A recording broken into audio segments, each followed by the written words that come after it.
անշարժ կանգնած էին ժայռը, կաղնին, մասրենին, ձին, ժայռն իր հում էր, կաղնու կաղինները ապահով զրահների մեջ լցվում էին հյութով և կաղնու համար ամեն ինչ լավ էր, Մասրենին իր ծաղկաբաժակները բացել էր արագակի դեմ և արև էր խմում, իսկ կարմիր սպառավ ձին զայրույթից դողում էր, երբեք, ոչ մի անգամ հովիտը ձիուն այդպես չէր դավաճանել, գուցե կայծակի հոտն էր ձիուռունկներին խանգարում զգալ այն հոտը, որ ուներ թշնամին, որը մոտերքում էր, մոտիկ մի տեղ էր և հոտ էր տալիս, բայց նրա հոտը թաքնվում էր կայծակի խանձահոտի տակ, Քուրակը նայում էր այդ բանին, ապա գլուխը թեքում էր մոր կողմը, մայրը կանգնած էր գլուխը բարձր և մոր աչքերը վառվում էին, Քուրակը վիզը ձգեց, դնչիկը պարզեց և գնաց դեպի այդ բանը,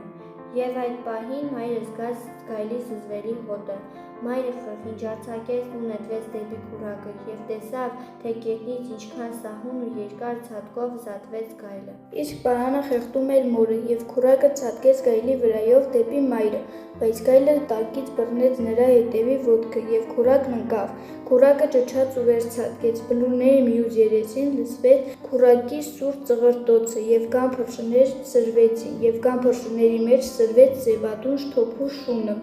քուրակը ճչաց ու վեր ցատկեց և այդ ժամանակ մայրը ծարս եղավ ամբողջ ծանրությամբ ու ամբողջ կատաղությամբ ձգվեց դեպի գայլն ու քուրակը և պարանը կտրվեց ու մտրակվեց մոր ոտքերին, մայրը գնաց ամբողջ թափով, ամբողջ ուժով, ամբողջ կատաղությամբ ու ամբողջ սիրով, նա շատ արագընթաց զամբիկ էր, բայց իր կյանքում երբեք այդպես թռիչքի պես չէր սլացել, բլուրների մյուս երեսին լսվում էր նրա սմբակների խուլ դոփյունը, հետո բլուրների մյուս երեսին հովտի ոչ մի ձայն չէր լսվում և կան փռշտներն ու փոքրիկ հովիվը խաղաղվեցին,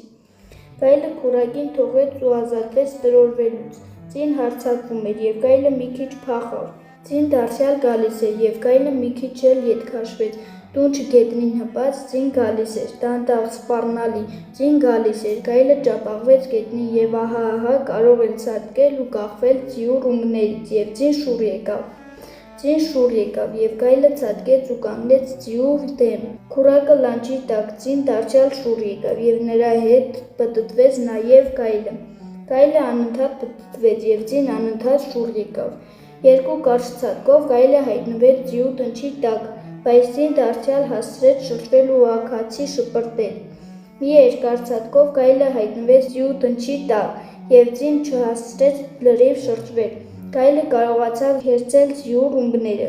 և ձին կարողացավ նրան տրորել առջևի ոտքով, գայլը ետ քաշվեց, բայց չփախավ, նստեց ու նայեց ձիուն և ձինը նայեց գայլին։